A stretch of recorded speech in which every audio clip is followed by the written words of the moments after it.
If a bus with no route number stops for you at 3:33 in the morning, do not ask where it is going, and do not answer anyone sitting behind you. I learned that on a wet Thursday morning in Pittsburgh, after a double shift at the warehouse left me too tired to think straight and too broke to get home any other way. My name is Ryan Walker. I was 29 years old, working nights at a distribution center outside the city, loading trucks until my back felt like rusted metal and my hands smelled like cardboard, diesel, and cheap coffee. My car had died in the employee lot at 3:05 a.m. The engine clicked once, the dashboard flashed, and then nothing. I tried it 6 more times because people in trouble always think the 7th try will become a miracle. It did not. The rideshare app wanted $87 to take me 11 miles home, which might as well have been 800. My phone battery was at 9%. Rain had started falling in that fine cold way Pittsburgh gets in the middle of the night. Not heavy enough to call a storm, just steady enough to soak through your sleeves while you wait for your life to become less embarrassing. I had to be home before morning. My younger sister, Emily, had a medical appointment at 9, and I was the only one with a car, or at least I had been until my car decided it was done living before I was. The last normal bus had already passed. I knew that. The schedule posted at the stop was smeared with rain, but even through the water I could read the final departure time. 2:48 a.m. I stood under the cracked plastic shelter anyway, backpack on one shoulder, work jacket zipped to my chin, telling myself maybe the schedule was old, maybe there was a delayed route, maybe the city had one forgotten bus for people who got unlucky after midnight. That was when headlights appeared at the far end of the street. They were dim and yellow, too low to belong to a modern city bus, and they moved through the rain without the sound of an engine. The bus that pulled up was old, painted a dark red that looked almost black under the streetlights. No route number glowed above the windshield. No destination sign. Just blank glass reflecting the empty road behind me. The doors folded open with a tired hiss. The driver was an older black man with gray stubble, heavy eyes, and both hands locked on the wheel like he had been holding it for years. He looked at me once, then at the wet street behind me. "If you need to get home, get on," he said. "But once those doors close, never answer the passengers." I should have walked away. I know that now. But I was cold, exhausted, and thinking about Emily waiting for me in the morning. So I stepped up into the bus and asked the dumbest question of my life. "What route is this?" The driver did not blink. He only fed my dollar into the fare box, closed the doors behind me, and said, that was one answer. "Do not give them another." The inside of the bus smelled like wet rubber, old vinyl, and the dusty heat that comes out of vents no one has cleaned in years. Fluorescent lights hummed overhead, half green, half yellow, making the aisle look longer than it should have been. I stood near the fare box with rain dripping from my jacket while the driver watched the road through the windshield, not the mirror, never the mirror. For a few seconds I thought maybe I had misunderstood him. Maybe he was warning me not to get into arguments with drunk riders. Maybe this was one of those late-night routes where the driver had seen too much and developed rules of his own to keep people safe. I wanted it to be normal so badly that I almost made a joke. I almost said, "Rough crowd tonight." But his last sentence held my mouth shut. That was one answer. Do not give them another. He reached beside his seat and handed me a folded paper without looking away from the street. It was an old transit schedule, the kind printed on thin paper with faded route lines and tiny boxes of times. The front side showed a route map I did not recognize. The streets had names that looked almost familiar, but none of them matched the Pittsburgh I knew. Mercy Avenue, Glass House Street, Last Transfer Road, Mercy Avenue again, as if the bus circled through places that borrowed real names and wore them wrong. On the back, someone had written 7 rules in black marker. Rule 1, sit in the first 3 rows. Rule 2, never answer passengers, even if they use your name. Rule 3, if someone asks for the time, look at the floor. Rule 4, if a child cries under a seat, keep your feet off the floor. Rule 5, do not look in the rearview mirror after 3:45 in the morning. Rule 6, if the bus stops somewhere you recognize, do not get off. Rule 7, at the final stop, thank the driver before the doors open. I read the list twice, then a third time, slower. My hands were cold enough that the paper shook a little, and I hated myself for that, because part of me still wanted to believe this was some weird prank, some driver messing with the tired guy who had asked one stupid question. But the bus was too quiet. Not empty. Quiet. I could feel people behind me before I really saw them. Shapes in the middle rows. Shoulders. Hats. A coat sleeve hanging over an armrest. Someone sitting with their head leaned against the window. Someone else sitting perfectly straight 2 rows behind the back door. Nobody moved when the bus pulled away from the curb. Nobody coughed, shifted, or cleared their throat. They sat in the dim light as if they had been waiting with their breath held for the doors to close. I took the first open seat on the right side, second row, close enough to see the driver's profile. His nameplate read Marvin Cole. The plastic was scratched, and the photo under it looked decades younger, but the eyes were the same tired eyes fixed on the windshield. The bus rolled through the rain, past the warehouse district, past chain-link fences and loading bays, but after 2 blocks the streetlights outside changed. The road widened. The warehouses disappeared. For a moment, I saw brick row houses where there should have been an overpass. Then those vanished too, replaced by storefronts with dark windows and signs I could almost read until the bus passed them. My phone had no signal. The battery showed 8%. The time read 3:39 a.m., then blinked and changed to 3:36 a.m., then went back to 3:39 like it had corrected itself before I could notice. I looked up, and in the dark window, beside me, my reflection was wrong. Not monstrous. Not dramatic. Just delayed. My head turned half a second after I turned it.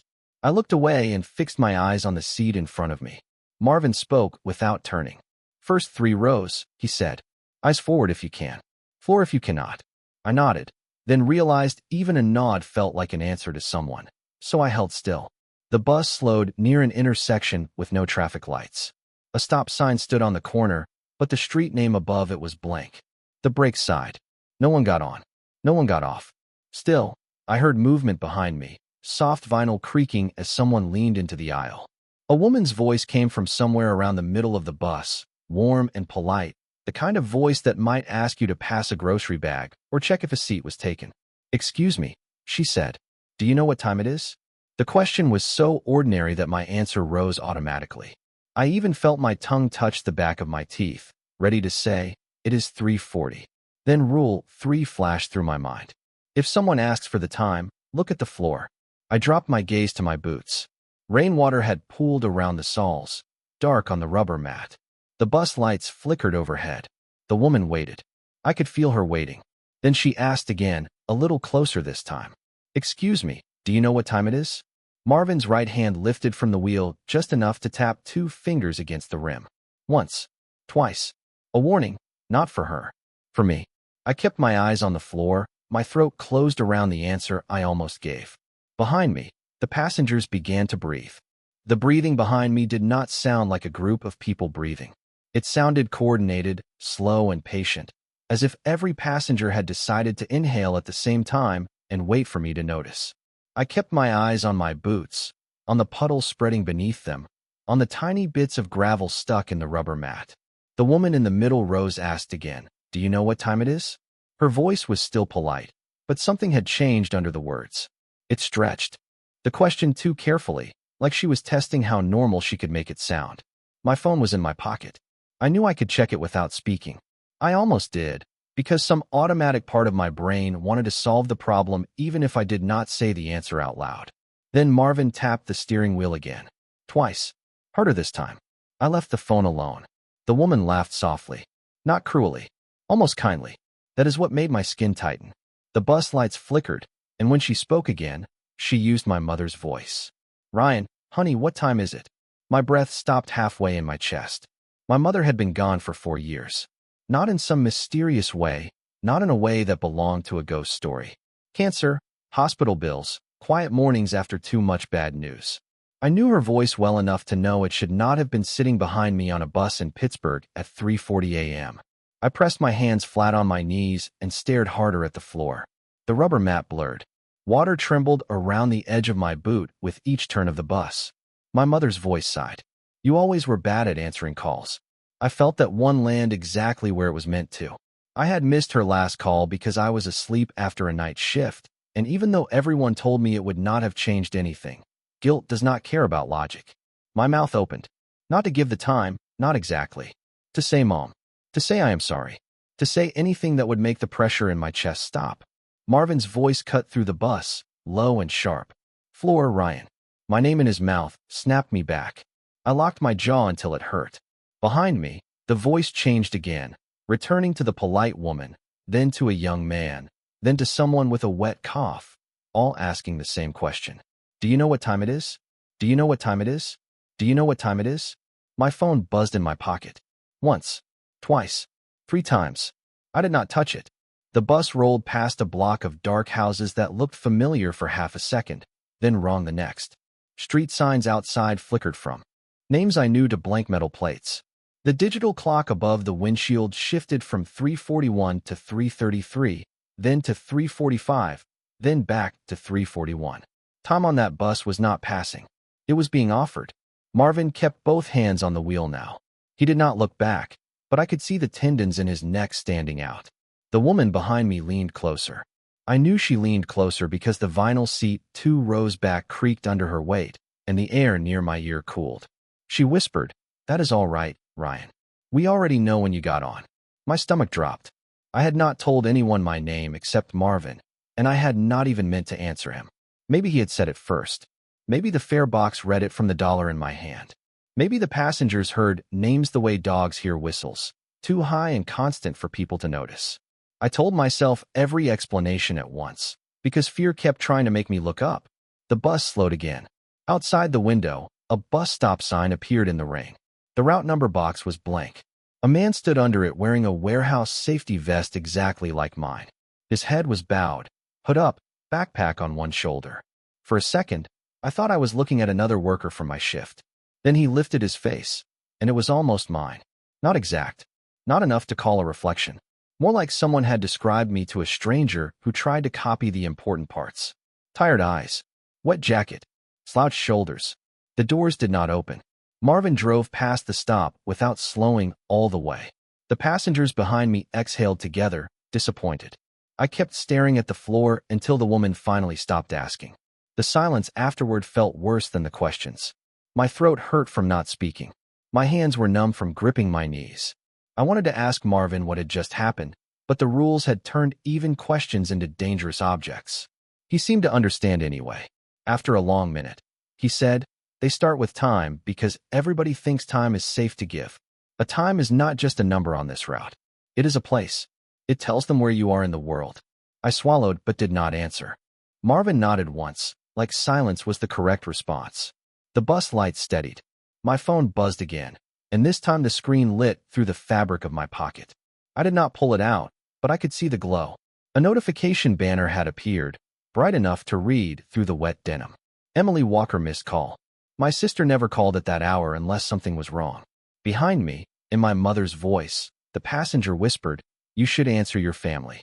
The missed call notification burned through my pocket like heat, and for one terrible second, all the rules on that folded schedule became less important than the name Emily Walker. My sister had a medical appointment in a few hours. She had been nervous about it all week, trying to act like it was routine, making jokes about hospital coffee and how I owed her breakfast afterward. She never called me before dawn unless something had gone wrong, and my hand moved toward my phone before I could stop it. Marvin's voice cut in low from the driver's seat. "Do not." I froze with my fingers halfway inside my pocket. Behind me, my mother's voice gave a soft, disappointed sigh, then faded into something younger. Emily's voice. "Ryan?" she said from the middle of the bus. "Ryan, please, I need you." My throat closed. It sounded exactly like her, not just the words, but the thin edge she got when she was trying not to panic. I could picture her sitting on the edge of her bed, one hand pressed to her chest, pretending she was calm because she hated making me worry. The bus kept rolling through streets I did not recognize. Rain streaked the dark windows, turning every light outside into a long, blurred line. I stared at the back of Marvin's seat, my heart hitting so hard I could feel it in my ears. Rule 2 said never answer passengers, even if they use your name. It did not say what to do if they used someone you loved. That was how they worked, I think. They did not break the rules. They found where the rules had to pass through a human being. Emily's voice came again, closer this time. "Ryan, can you hear me?" I kept my mouth shut. My phone buzzed once more. A voicemail appeared. Then the sound came from under the seat behind me. A child crying. Not loud. Not theatrical. Small, choked, exhausted. I looked down without meaning to, and a red toy car rolled slowly out from the shadow beneath the row behind mine. It bumped against the heel of my work boot and stopped.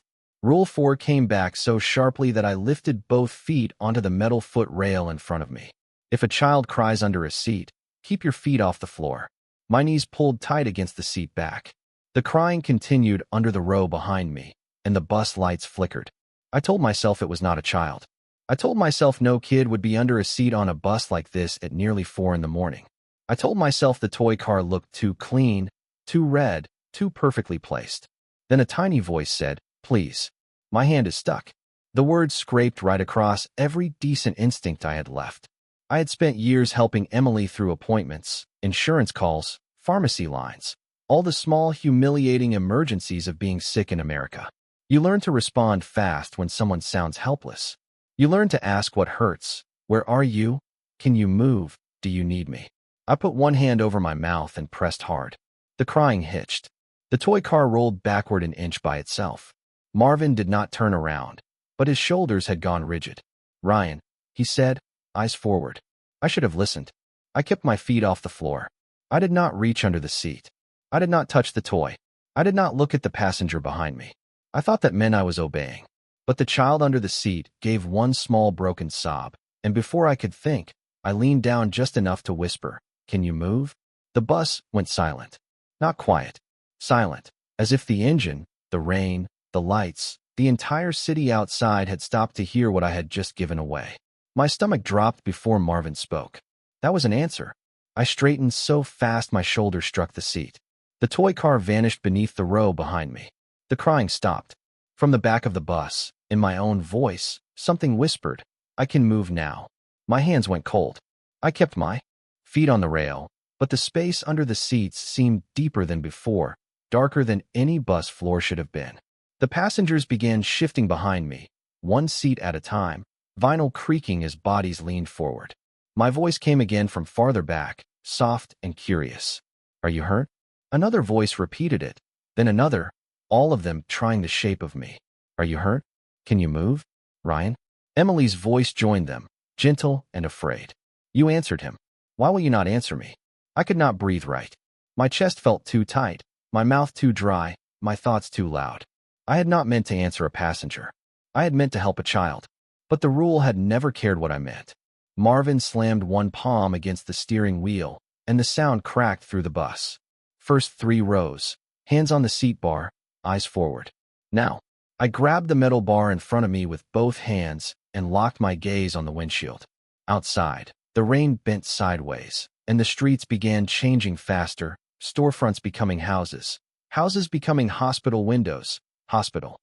Marvin kept his palm on the wheel after the slap, fingers spread wide, as if he was holding the whole bus in place by force. I sat in the second row with both feet balanced on the metal rail, both hands locked around the seat bar until my knuckles ached, staring straight ahead through the rain-streaked windshield. Behind me, the passengers whispered in my voice. Not all at once anymore. They took turns. "Can you move? Are you hurt, Ryan?" Each repetition sounded a little cleaner than the last, like they were sanding down the rough edges of something they had just stolen. I wanted to apologize. I wanted to tell Marvin I had not meant to answer. I wanted to explain that I thought I was helping a child. But every explanation was another shape of response, and by then I understood that the bus did not care about intention. It cared about permission. Marvin seemed to know what was happening inside my head. "Do not talk," he said. "Just listen." That word almost made me laugh, because listening was the one thing I wished I could stop doing. The voices behind me kept trying on my concern, my fear, my sister's name. Marvin drove with his eyes fixed ahead, jaw tight, shoulders stiff under his old transit jacket. "An answer is not always a sentence," he said. "Sometimes it is pity. Sometimes it is eye contact. Sometimes it is giving them the time, or your name, or a reason you would open a door. They ask questions because questions make people feel responsible. You answered the child because you thought helpless meant harmless." I swallowed hard and kept my mouth shut. The bus turned onto a street I recognized and did not recognize at the same time. It had the cracked sidewalks near my neighborhood, the old brick row houses, the corner store with the blue awning, but the blocks were arranged wrong, stitched together like someone had built Pittsburgh from memories collected through dirty windows. A stop sign appeared ahead, and the bus slowed. My stomach dropped before I saw the building. Emily's apartment. The real one, or close enough to make my chest hurt. 3 stories, brown brick, front steps with the chipped railing, one porch light above the entry. Rain fell across the glass door. My sister stood under the awning in pajama pants and a sweatshirt, arms wrapped around herself, hair damp around her face. She looked cold. She looked scared. She looked real in every way that mattered to the part of me that had spent years being the person she called when something went wrong. The bus stopped at the curb. The doors stayed closed. Rule 6 burned in my mind. If the bus stops somewhere you recognize, do not get off. Emily looked directly at my window. Ryan, please answer me, she said. I gripped the seat bar harder. My body leaned toward her before I caught it. Marvin spoke quietly. That is not the stop. It looks like the stop because you gave them a way to build it. I wanted to believe him. I did believe him. But belief did not make the image less cruel. Emily raised one hand and pressed it against the glass of the bus door from the outside. Her palm left no fog, no print. That helped. Not enough, but a little. Behind me, in my own voice, the thing from under the seat whispered, "She needs help. You help people who need help." That was the piece I had given it. Not my name, not my whole voice, not yet. My response, my weakness dressed up as kindness. Marvin nodded toward the windshield. Look forward. Do not look at her mouth. If you read lips, that is answering too. I turned my eyes front. My throat burned. The doors gave one soft hiss, as if testing their seal. Marvin pressed a switch on the console, and the hiss stopped. The bus pulled away from the curb. Emily's voice followed us down the street, not louder, just closer, like it had moved inside the windows. Ryan, I called because I was scared. Why did you not answer? I shut my eyes for 1 second, then opened them again because darkness felt worse. Marvin said, they do not want to scare you. They want to be invited off. I stared at the wipers dragging rain across the glass. Invited off? I did not say it aloud. I only thought it, but Marvin answered anyway, like he had heard the shape of the question in my breathing. Every answer gives them a route. Time tells them when you exist. Name tells them who to wear. Pity tells them what door you will open. Memory tells them where to stop. Direction tells them how to get there. He nodded once toward the passengers behind me. They are not passengers the way you mean it. They are unfinished trips. Calls that never got returned. Goodbyes that never landed. People who stepped onto this route and answered something they should not have. The city tried to forget them. The bus remembers. A chill moved through me that had nothing to do with rain. The windows outside shifted again. Emily's apartment smeared into dark storefronts, then into the loading docks near my warehouse, then into a hospital entrance glowing pale under emergency lights. Marvin's hands tightened on the wheel.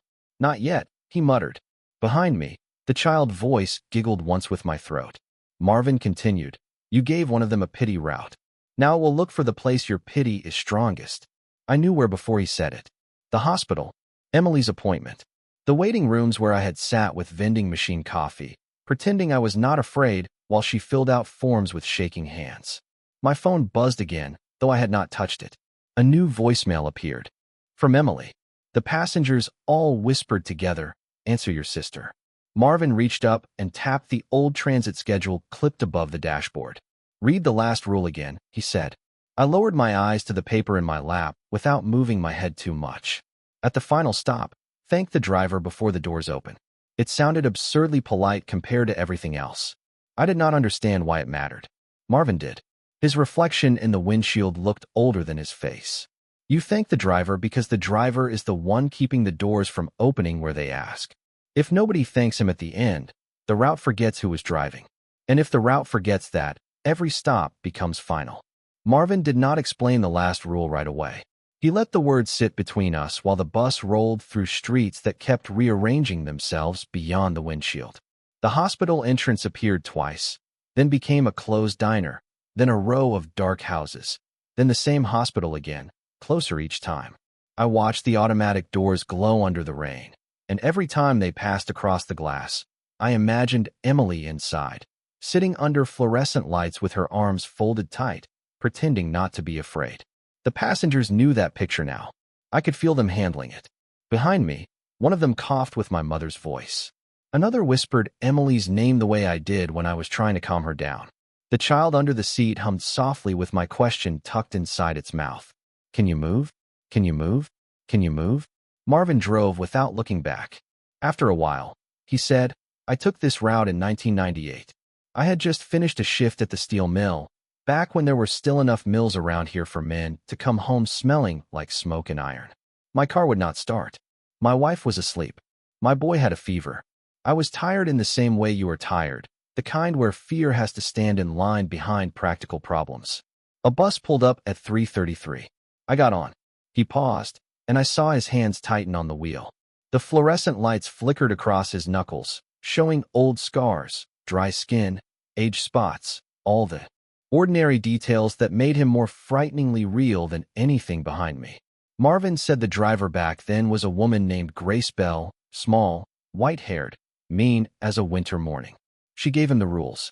He followed most of them until the bus stopped outside his house. His son, Marcus, stood barefoot in the rain on the sidewalk, crying and calling for him. Marvin knew it was not really Marcus. He knew because the real Marcus was 4 miles away, sick in bed. But the passenger used the boy's voice and asked one thing. Daddy, are you coming home? Marvin's jaw worked once. I answered yes. He did not look at me when he said it. The bus went colder. Even the passengers behind us seemed to listen. Marvin continued.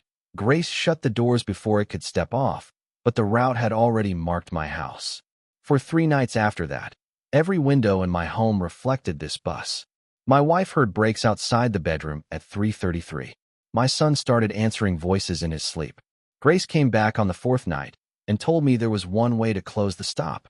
At the final stop, I thanked her before the doors opened. That kept the passengers on the route, but it named me as the next driver. I looked at the back of his head, at the thin gray hair under his driver's cap, at the shoulders that seemed carved into that seat by years of not turning around. My stomach sank because I finally understood why he sounded less like a man giving advice and more like someone reciting the terms of a sentence. I wanted to ask how long, but I did not. Marvin answered the silence anyway. 26 years. Some nights no one gets on. Some nights someone does. I drive until sunrise, or until the route gives me a final stop. I keep the doors closed where they ask. That is the job. The bus passed another corner, and outside the window I saw a school I had gone to as a kid, then the warehouse loading dock, then Emily's apartment steps again. The passengers were building Pittsburgh from whatever they could take from me. Marvin said, they are not trying to kill you, Ryan. Death is too simple.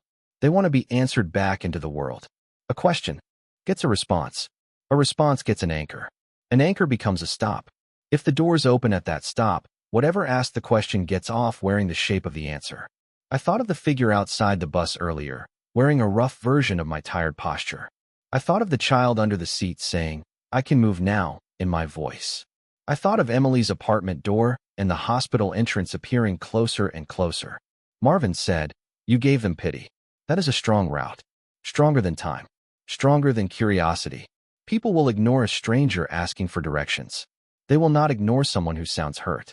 Shame pressed down on me until I wanted to fold forward, but I kept my eyes on the windshield and my hands on the bar. The bus lights dimmed. Above us, the old transit map that had been bolted to the ceiling began to change. The printed route lines bled into each other, black ink crawling across the plastic. Street names vanished. In their place appeared fragments of places I knew. Emily Walker, outpatient entrance. Mom, voicemail missed. Warehouse lot, broken car. Apartment 3B, childhood. Mercy Hospital, waiting room. Ryan answers. My name sat there at the end like a destination. Marvin glanced up without moving his head too much. Now you see it, he said. That is what an answer does. It gives them a line to draw. Behind me, Emily's voice whispered, Ryan, please. I do not want to go alone. The hospital appeared again through the windshield, larger now, the emergency entrance bright and empty, rain flashing in the lights. The bus slowed, though Marvin's foot did not leave the gas. He cursed under his breath, the first truly human thing I had heard him do. They are pulling the route with what you gave them. I held onto the seat bar, so hard my palms hurt. Marvin leaned forward, eyes fixed ahead, and said, listen to me. If we stop there, do not move. Keep your feet up if the child cries. Do not look in the mirror. Do not answer your sister. And if I answer someone, if I slip even once, you still follow the last rule. I wanted to believe he was too experienced to slip. Then a small voice from the very back of the bus said, "Daddy?" Marvin's shoulders went rigid. The hospital lights filled the windshield, and for the first time since I stepped on, the bus driver took one hand off the wheel. Marvin's hand hovered above the wheel for only a second, but in that second the bus noticed. The fluorescent lights flickered hard enough to turn the aisle into broken strips of green and yellow. The passengers behind me leaned forward together, not fast, not dramatic, just enough for the vinyl seats to creak in a wave from the back row to the middle. "Daddy?" the small voice said again, and Marvin's fingers trembled in the air like they were reaching across 26 years instead of a few feet of bus aisle. I did not turn around. I did not need to. I could hear the shape of the trap in that one word. It was not just his son's voice. It was the question he had answered in 1998, brought back with the patience of something that had been waiting for him to get tired enough to answer it again. Marvin put his hand back on the wheel, but too slowly. The bus was already slowing in front of the hospital. Outside the windshield, Mercy Hospital stood in the rain, bright and empty, the automatic doors glowing like a promise. It was not exactly the real hospital, but it was close enough to hurt. The entrance canopy, the emergency lights, the benches near the curb, the vending machines visible through the glass. Every detail looked pulled from my memory, cleaned up and arranged to make me believe someone I loved was inside. Above us, the route map kept changing. More words appeared in black ink where street names should have been. Emily Walker. Outpatient entrance. Waiting room. Ryan answers. Pity route active. The phrase made my stomach twist. Pity route. That was what I had given them when I asked the child if it could move. Not an address by itself, not a full exit, but a direction. A reason to build a stop around the one place I was most likely to break. Marvin had said an answer was an anchor. Now I watched the anchor become a door. The bus stopped. The doors stayed closed, but the rubber seals shuddered like something outside was pulling on them. Under my seat, the child began crying again. Rule 4. Slammed into me. Keep your feet off the floor. My boots were still braced on the metal rail, but every muscle in my legs wanted to drop down, stand, move, do something useful. The child sobbed harder. "Please," it whispered with my voice now. "I am under here. I can move if you help me." Behind that, Emily's voice came from outside the bus and from inside it at the same time. "Ryan, they moved my appointment up. I need you to come in." I stared at the windshield until my eyes watered. Marvin's face was reflected faintly in the glass, older and stretched by rain. He was looking straight ahead, but his mouth had opened slightly, and I knew he was hearing his son again. The rearview mirror above him shifted by itself. It tilted down 1 inch. Then another. Rule 5. Do not look in the rearview mirror after 3:45 in the morning. The clock above the windshield read 4:44 a.m. The mirror kept turning, trying to catch my eyes, trying to show me the rows behind us. I dropped my gaze to the fare box instead. Coins sat in the tray, old and dark, though I had paid with $1. One coin rolled by itself in a slow circle. The passengers began asking questions. Not loudly, not all at once. They asked the way people ask when they already know you are listening. "What time is it, Ryan? Is your sister alone? Can you hear your mother? Are you coming home? Did you mean to leave her waiting?" Each question tugged at a different part of me. Time, family, guilt, direction. Marvin's son spoke again from the back row. "Daddy, are you coming home?" Marvin's breath hitched. His right hand slipped from the wheel and reached toward the mirror, maybe to adjust it, maybe to cover it. Maybe because the route had finally found the wound it had made decades ago. I wanted to shout his name, but shouting was an answer too. Instead, I did the only thing I could think of that did not give the passengers words. I tapped the metal seat bar twice with my knuckles, copying the warning Marvin had used on the steering wheel. Once, twice. The sound was small, almost swallowed by the humming lights, but Marvin heard it. His hand froze. His eyes snapped away from the mirror and back to the windshield. For one breath, I thought it had worked. Then the back row voice said, "Daddy, please." Marvin whispered a name. "Marcus."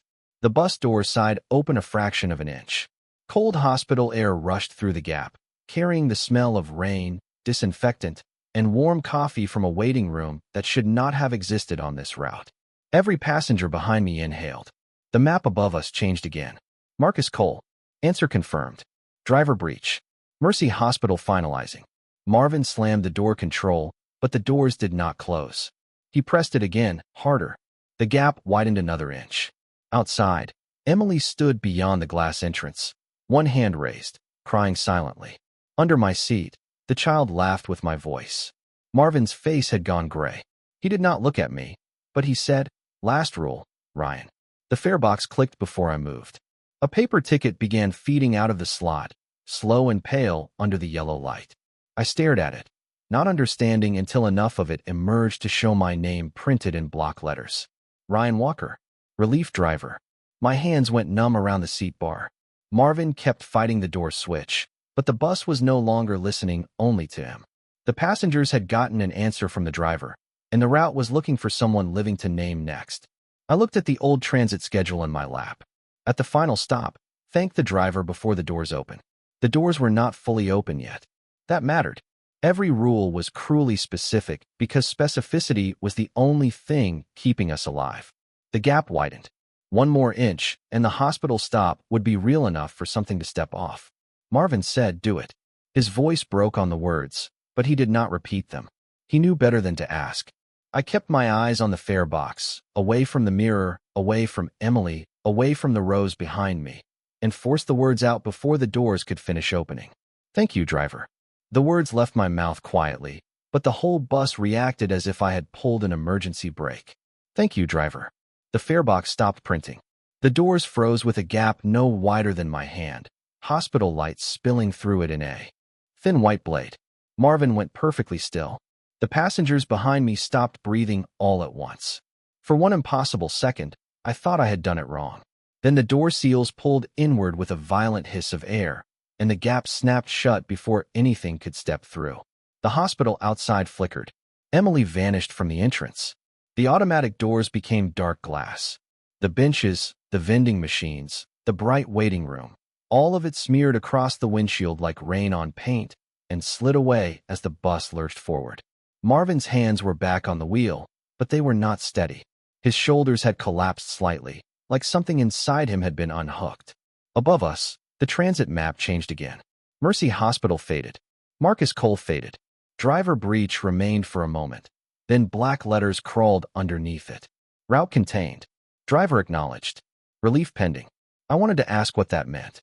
I wanted to ask if Emily was safe, if the hospital had been real, if Marvin had just lost the job or lost something worse. But every question felt like a door with a handle, and I had learned too much to touch one. The bus kept moving through streets that no longer tried to pretend they were Pittsburgh. There were buildings outside, but they leaned wrong, with windows stacked in patterns that did not match any architecture I knew. Streetlights glowed without poles. Sidewalks ended in darkness. Bus stops passed by with blank signs and people standing beneath them whose faces I refused to see. I kept my eyes on the fare box, on the strip of ticket paper hanging from the slot. My name was still there. Ryan Walker. Relief driver. The word relief should have sounded temporary. It did not. Marvin finally spoke, and his voice sounded older than it had before. "You did it before the doors opened." That held the stop. I did not answer. He gave a short nod, approving the silence. "Good. Keep that habit." Behind us, a passenger laughed softly with my voice, but it sounded farther away now, like someone calling from the far end of a tunnel. The child under the seat stopped crying. The old woman did not ask for the time. Emily's voice did not return. For the first time since I stepped onto that bus, the silence felt earned rather than offered. Then Marvin reached up and pulled the rearview mirror down with one hand. I looked away fast, heart jumping, but he said, "Not for you. For me." I stared at the floor while the mirror clicked into place. Marvin inhaled once through his nose. Whatever he saw behind us made his breath shake. After a moment, he said, "I used to sit where you were sitting. First 3 rows. Feet off the floor. Hands on the bar. Thinking if I followed everything right, morning would give me my life back." The bus made a slow turn. Outside, the sky ahead had started to lighten, not dawn exactly, but the idea of it, a gray seam opening at the edge of the dark. Marvin said, "Nobody gets off this route clean." Grace told me that, and I hated her for it. I thought she meant guilt. She did not. A bell cord I had not noticed before ran along the ceiling above the windows. It moved by itself, swaying gently though the bus was not braking. The fare box clicked again. My ticket slid out another inch. Under relief driver, a new line printed in smaller letters. Report at 3:33 if called. My stomach turned cold. Marvin saw it in the windshield reflection, even though I tried not to move. You are not driving tonight, he said. Not unless I fail before sunrise. But the route has your answer now. It knows you can hold a door. That is why it printed your name. I gripped the seat bar harder. The passengers shifted behind me, slow and disappointed. Marvin's voice dropped. Listen carefully. The final stop is not always where the bus ends. Sometimes it is where the route decides who has to remember it. I swallowed, but did not speak. He continued anyway. At sunrise, the bus will let you off. You will go home. Your sister will be alive. Your phone will say the missed calls never happened. Your car might even start. That is how it convinces people not to warn anyone. It gives them back enough normal to make the night feel impossible. The bus rolled past the warehouse where my shift had ended. My car sat in the lot, headlights off, rain shining on the hood. For a moment, I saw myself standing beside it, trying the ignition again, like the night had split into two possible versions, and one of them had never stepped onto the bus. I looked down before the image could turn and meet my eyes. Marvin said, "Do not trust any version of yourself you see from this window. That is not one of the printed rules, because most people learn it too late." The street outside changed again. A dawn bus stop appeared ahead, plain and ordinary, with a metal bench, a trash can, and a schedule board covered in water. The digital clock above the windshield read 5:57 a.m. Marvin straightened in his seat. "This is yours," he said. The passengers behind me began to murmur, not words, just the pressure of almost questions. The bus slowed. My ticket finished printing and dropped into the tray. I kept my eyes low and took it with 2 fingers. The paper was warm. Ryan Walker, relief driver. Report at 3:33 if called. Transfer valid until route forgets you. The last line made my hands go numb. Marvin opened the doors only after the bus stopped completely. Cold morning air rushed in, smelling like wet pavement and real exhaust. I stood carefully, feet touching the floor for the first time since the child started crying. Nothing grabbed me. Nothing spoke. Marvin did not turn around. Before I stepped down, he said, "You thanked the driver, but you did not thank me." I froze. For a terrifying second, I thought this was another rule, another trap, another wording mistake that would pull me back into the seat. Then Marvin added, "That is good. Driver is the job. Marvin is what they use." I stepped off the bus into gray dawn. The doors closed behind me. Through the glass, I saw Marvin still at the wheel, and in the first passenger row behind him. For just a second, I saw an empty seat with his nameplate lying on it like a reserved sign.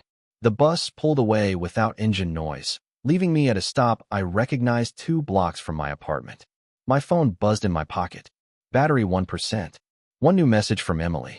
"You awake? Do not forget my appointment." I stared at it until the screen went black, and I did not answer until I was standing in my own kitchen with every light on, and the sun fully above the rooftops. The morning after the bus felt too quiet to be trusted. Pittsburgh was awake in pieces, delivery trucks hissing at curbs, coffee shops turning on their lights, rainwater sliding into storm drains, somebody's dog barking through an apartment window 2 buildings down. All normal sounds. All real sounds.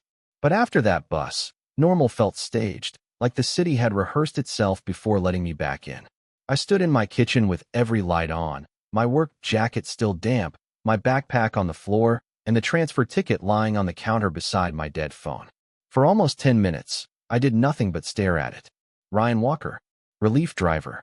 Report at 3:33 if called. Transfer valid until route forgets you. I wanted to burn it, but some part of me knew fire was just another way of answering a thing that wanted a reaction.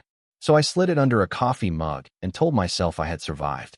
Emily texted again at 7:12 a.m. "You awake?" I waited until the sun was fully above the rooftops before I called her. She answered on the second ring, annoyed because I sounded strange, alive because she was alive, normal because the world was still pretending to be normal. Her appointment was still at 9. She had not called me at 3:40. She had not stood outside Mercy Hospital in the rain. She had not said my name from behind bus glass. I almost cried when I heard the irritation in her voice.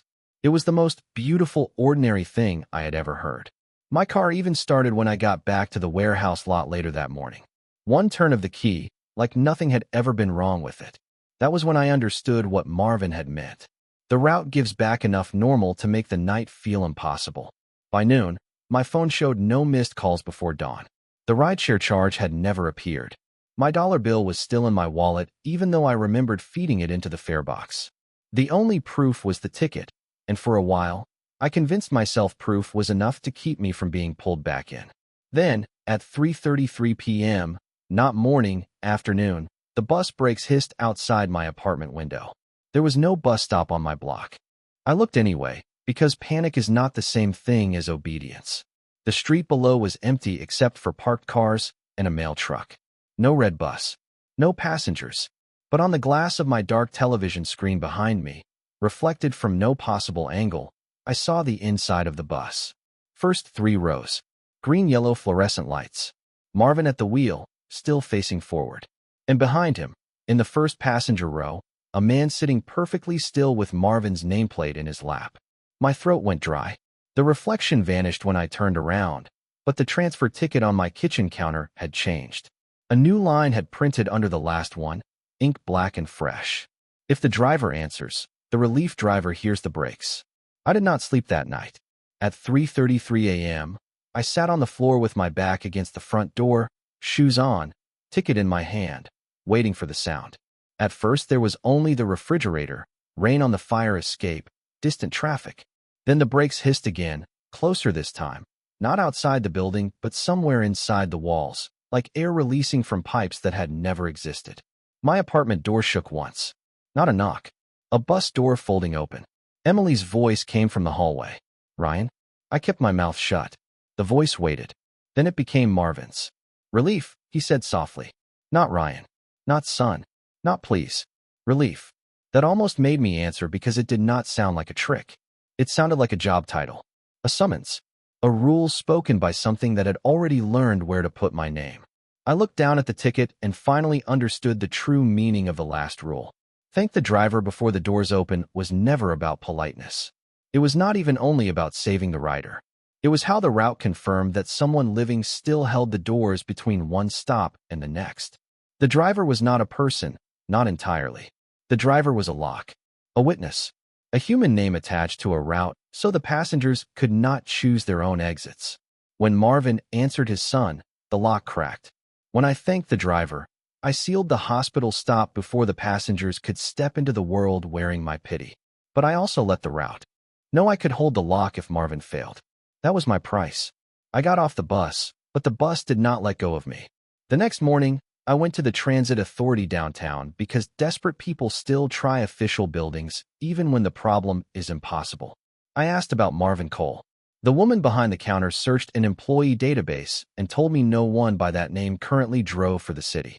Then she paused and frowned at the screen. There had been a Marvin Cole, hired in 1998, listed as inactive. Not retired. Not deceased. Inactive. Under assignment. The file said Route 333, overnight relief pending. She turned the monitor away before I could read more. I left before she asked why I was shaking. After that, the signs started appearing. Bus stop schedules with one extra departure time printed at the bottom, 3:33 a.m. Digital clocks jumping backward when I passed them. The sound of coins dropping into a fare box when I walked past empty alleys. And sometimes, in store windows after dark, I saw rows of passengers behind my reflection, sitting still, waiting for me to turn around. I never did. I have not ridden a bus since that night. I walk when I can. I borrow cars. I pay for rides I cannot afford. But every few weeks, always at 3:33, I hear the brakes. When that happens, I know someone is on the route, someone tired and broke and cold, someone who thinks answering a stranger is just basic decency.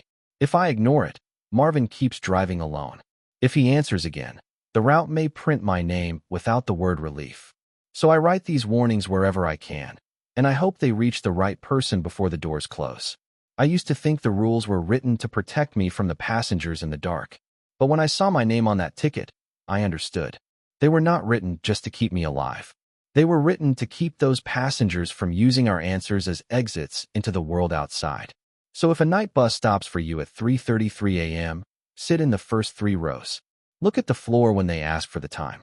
Keep your feet up when the child cries. Do not look in the mirror. Do not get off anywhere you recognize. And if the ticket prints your name before the final stop, I am sorry. The route has already started answering for you.